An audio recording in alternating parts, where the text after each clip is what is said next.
자, 오늘 하나님께서 우리에게 주시는 말씀, 신약성경 요한복음의 말씀입니다. 요한복음 8장 10절에서 12절까지의 말씀입니다.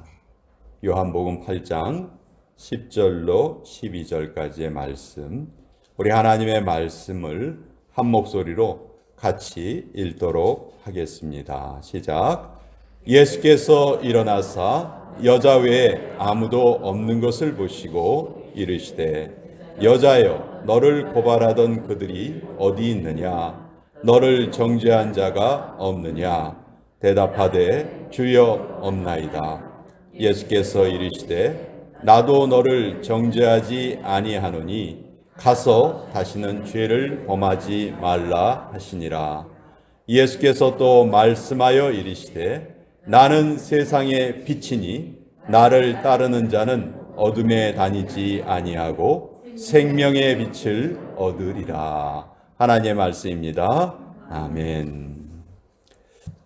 짧은 찬양이 오늘 제 설교를 다 간단하게 요약한 것 같습니다. 우리 잠깐 기도하겠습니다.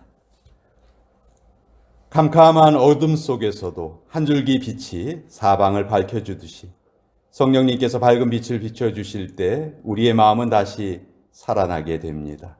말씀이 선포되는 시간 내내 성령의 밝은 빛으로 모든 어둠을 다 몰아내 주시고 우리 마음속에 불순물들 다 태워주시고 생명의 말씀을 받는 기쁨이 충만히 있게 하여 주시옵소서. 예수님의 이름으로 기도합니다. 아멘. 여러분, 미국의 100불짜리 지폐에 누구 그림이 그려져 있는지, 누구 얼굴이 그려져 있는지 혹시 알고 계시나요? 벤자민 프랭클린이라는 분입니다. 이분은 정말 재주가 참 많았던 분이었어요. 피레침도 이분이 발명을 했고요. 또 세계 최대의 조직이라 하는 미국의 우체국 시스템도 이분께서 만드신 거라고 하더라고요. 또 최초의 프랑스 대사도 지냈던 분입니다. 아무튼 재주도 많고 또 인격도 아주 훌륭했던 그런 분입니다. 이분은 보스턴에서 태어나서 필라델피아에서 살았는데 그 필라델피아에서 살 때 내가 살고 있는 이 같은 마을의 사람들에게 내가 뭔가 좀 좋은 일을 할 게 없을까 그렇게 궁리를 하다가 예쁜 등을 하나 준비했습니다. 그리고 집 앞에 선반을 만들고 그 위에 불을 밝혀서 켜놨어요. 이렇게 하니까 밤길이 밝아져서 밤길이 위험하지도 않고 또 멀리서도 방향을 쉽게 알 수가 있었습니다. 그러자 이거 참 좋은 생각이다. 여기에 동조하는 많은 사람들이 하나둘씩 똑같이 이제 집 바깥에 이렇게 등불을 두기 시작을 했고 길거리가 환하게 밝아졌습니다. 이것이 바로 가로등의 시작이었습니다. 여러분 생각해 보세요. 밤에 우리가 어디 길을 갈 때 가로등이 없다면 얼마나 불편하겠습니까? 빛이라는 것은 어둠을 밝혀서 어디가 위험하고 어디에 쓰레기가 있고 또 어디로 가야 안전한지 그것을 우리에게 다 밝게 보여주죠. 빛은 이렇게 우리의 길을, 가야 할 길을 인도해주는 그런 역할을 합니다. 또 빛이 우리 마음에 평안을 주는 경우가 참 많아요. 어두운 바다를 헤매다가 드디어 등대의 밝은 불빛을 발견한 그 선장의 마음이 어떻겠습니까? 이야, 빛이다. 이제 살았다. 이제 내가 저 빛만 보고 가면 된다. 그런 기쁜 마음이 있겠죠. 이게 빛이 우리를 이렇게 기쁘게 해주기도 합니다.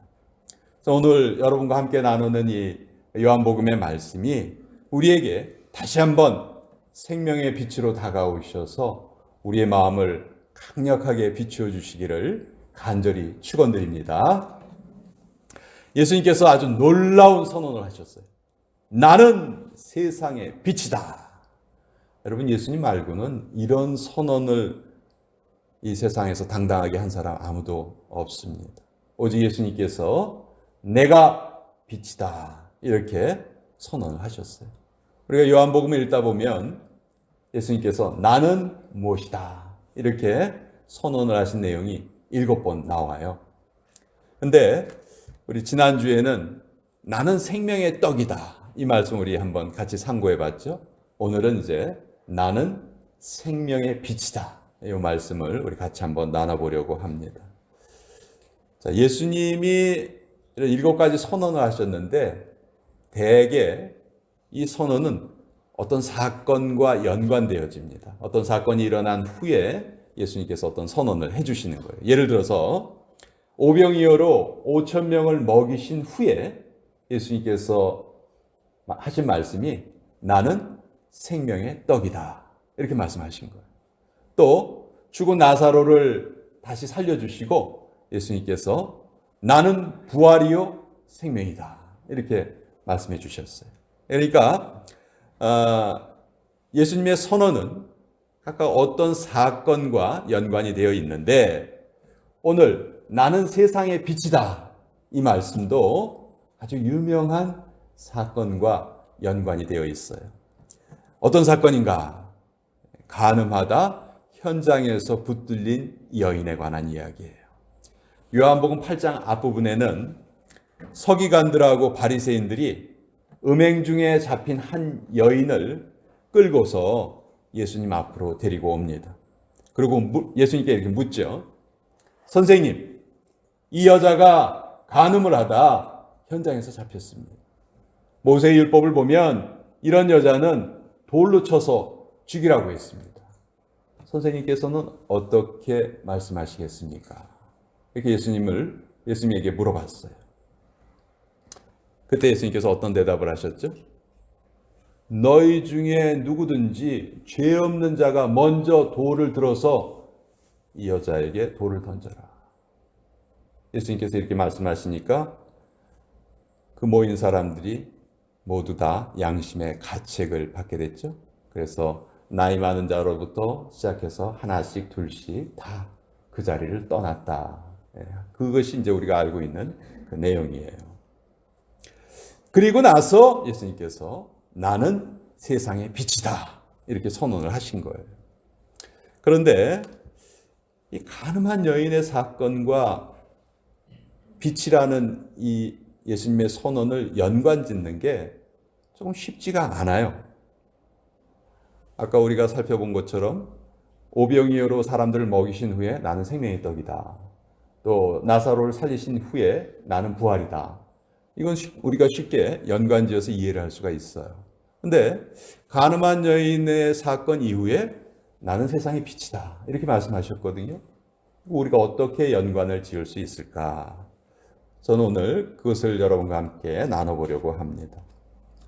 첫 번째 우리가 꼭 알아야 될 것은 빛에는 심판의 성격이 있다는 거예요.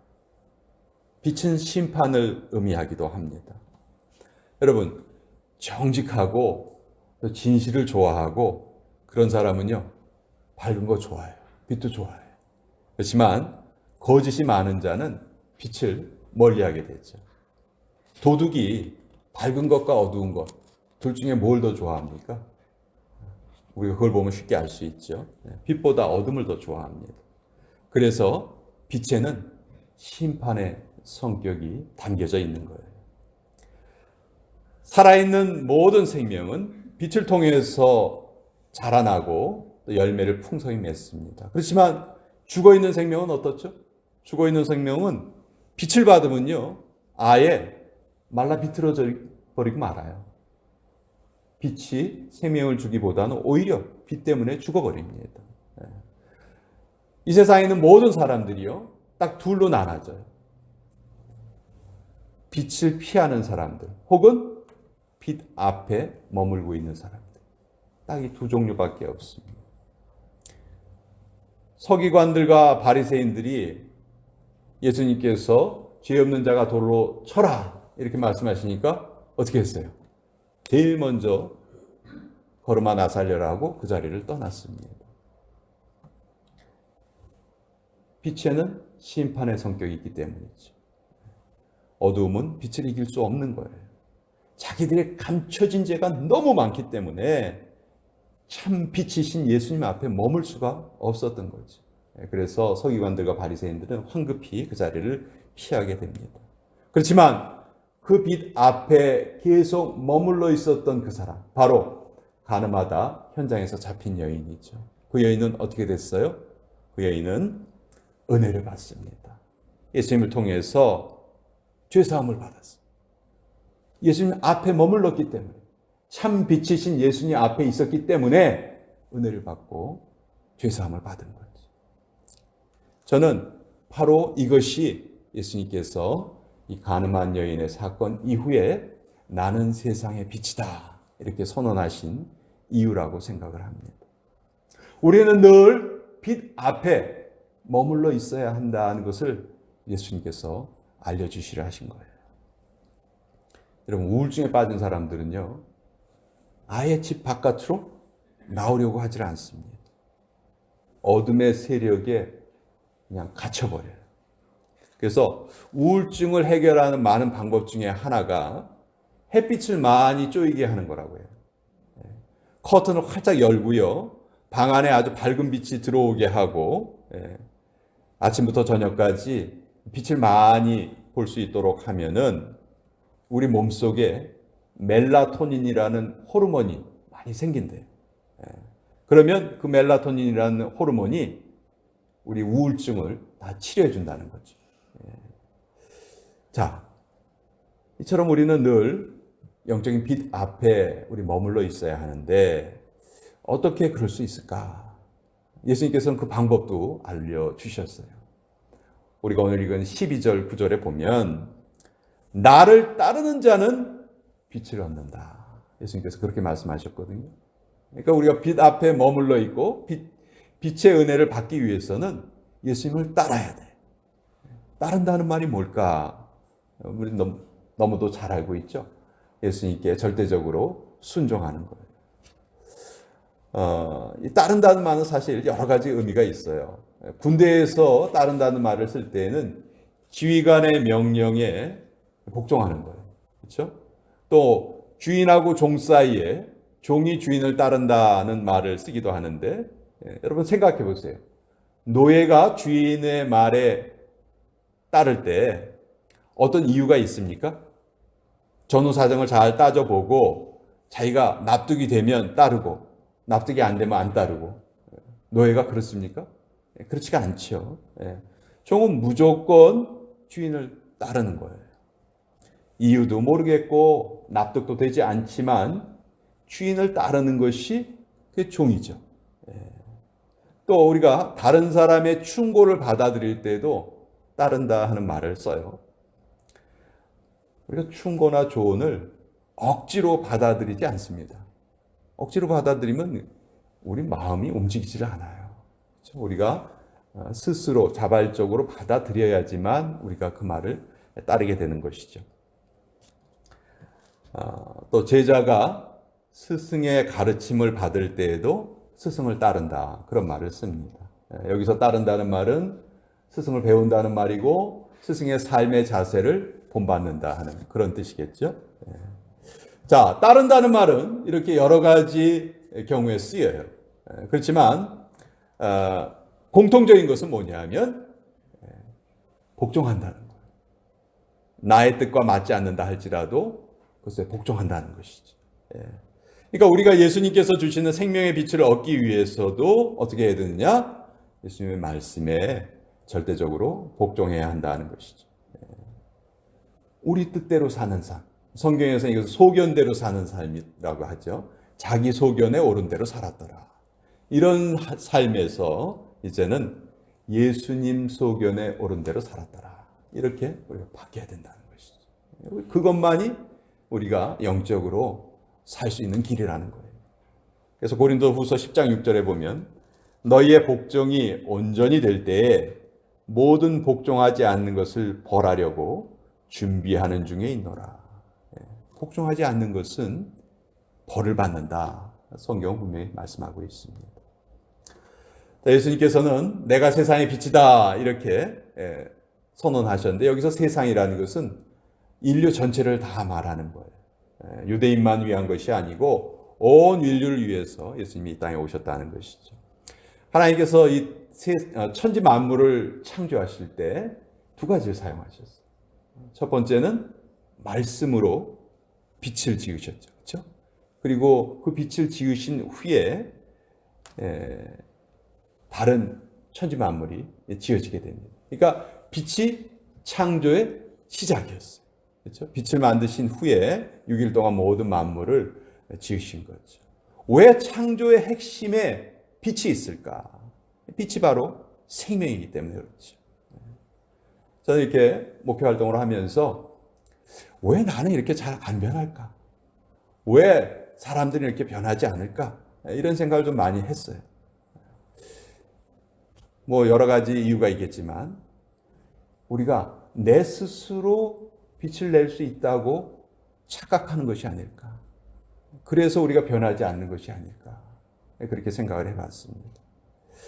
결국 예수님만이 생명의 빛이시라는 것을 우리가 완전히 깨달아야지만 그래야 우리 인생이 바뀌게 되는 겁니다. 여러분 다른 곳에서 빛을 찾지 마세요. 또 내가 빛이 아니라는 사실을 우리 정확하게 좀 알고 있어야 합니다. 예수님만이 빛이시고 또 빛은 숨길 수 없다는 속성이 있죠. 모든 사람이 거부한다 해도 빛을 막을 수가 없습니다. 아무리 하나님의 존재를 부인한다 해도 하나님이 사라지는 게 아니에요. 하나님이 없어지는 게 아니에요. 만약 부모의 존재를 부인하는 자식이 있다 한번 생각해 보세요. 그렇다고 해서 그 부모가 없어집니까? 그렇지 않죠. 그 자식만 고아가 될 뿐이에요. 그래서 우리는 늘 빛 앞에 머물러야 하는데 그런데 사람들은 빛을 환영하지 않습니다. 이유는 간단해요. 죄를 지었기 때문에. 그것이 드러나기 때문에. 우리는 죄를 지었다 할지라도 빛 앞에 머물러 있어야 합니다. 이 가늠한 여인이 용서를 받은 것처럼 우리가 아무리 허물이 많다 할지라도 빛 앞에 머물러 있다면 용서받을 수 있다는 것이죠. 그래서 우리는 빛이신 예수님을 통해서 우리 어두움을 다 물리쳐야 됩니다. 죽음의 어둠, 죄의 어둠, 근심의 어둠, 시기와 질투의 어둠, 두려움과 불안의 어둠, 질병과 고통의 어려움, 예수님의 빛을 통해서 다 우리가 몰아낼 수가 있습니다. 빛을 받으면요 밝아져요.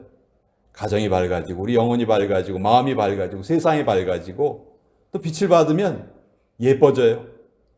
교회가 예쁘고 가정이 예쁘고 내 자녀가 예쁘고 내 아내가 예쁘고 남편이 예쁘고 다 이렇게 바뀌게 됩니다. 우리는 내 스스로 내 인생을 통제하지 못해요. 여러분 도박에 빠지는 사람들이 처음부터 난 도박에 빠질 거야 이렇게 시작하는 사람 한 사람도 없어요. 나는 충분히 나를 컨트롤할 수 있어. 나 조금만 하고 금방 나 빠져나올 거야. 다 그렇게 시작하죠. 그러고 나서 얼마나 비참한 삶을 살게 되는지 우리는 너무도 잘 알고 있습니다. 우리는 스스로를 다스릴 수가 없어요. 그래서 진리를 받아들이는 것 외에는 우리 인생을 컨트롤할 수 있는 방법이 없다. 내가 빛이 아니다. 그래서 빛이신 예수님을 내가 내 마음속에 충만히 모셔야 한다. 엘리자베트 휴잇이라는 미국의 아주 유명한 여류 작가가 있었어요. 그런데 이분이 37살 때 그만 불의의 사고로 이 척추를 허리를 다칩니다. 그래서 몇 달 동안이나 꼼짝하지 못하고 병원에 누워있게 됐어요. 얼마나 힘들었겠습니까? 그런데 어느 날 병원 그 병실 창문 바깥으로 이렇게 밖을 내다보다가 햇빛이 쫙 비치니까 나뭇잎이 이렇게 수그리고 있던 게 다시 고개를 들고 활짝 햇빛을 받으려고 이렇게 펴지는 모습을 보게 됐어요. 그러면서 이분에게 새로운 소망이 생긴 거예요. 나도 다시 고침을 받을 수 있겠구나. 그런 소망이 생겼어요. 그리고 그 소망에 감격을 해서 시를 하나 썼습니다. 그 시가 바로 오늘 우리가 불렀던 찬송가 428장. 내 영혼의 햇빛비치니. 바로 그 찬양이에요. 내 영혼의 햇빛비치니 주 영광 찬란해. 이 세상 어떤 빛보다 이 빛 더 빛나네. 주의 영광 빛난 광채 내게 비춰 주시옵소서. 그 밝은 얼굴 배울 때 나의 영혼 기쁘다. 이 귀한 시를 지었고 오늘도 이 찬양이 얼마나 많은 사람들에게 은혜를 끼치는지 모릅니다. 여러분, 이 대강절의 기간 우리에게 빛으로 다가오시는 우리 예수님, 우리 더욱더 가까이 하십시다. 은혜 받는 신앙생활에 더욱더 우리 자신을 들이십시다. 그래서 이 대강절을 더욱더 은혜롭게 보내시는 저와 여러분들 되시기를 축원드립니다. 기도하겠습니다. 하나님께서는 말씀으로 빛을 창조하시고 또 그 빛을 통해 만물이 창조되었습니다. 그러나 인간의 불순종과 타락은 우리에게 영적인 어두움을 가져오고 말았습니다.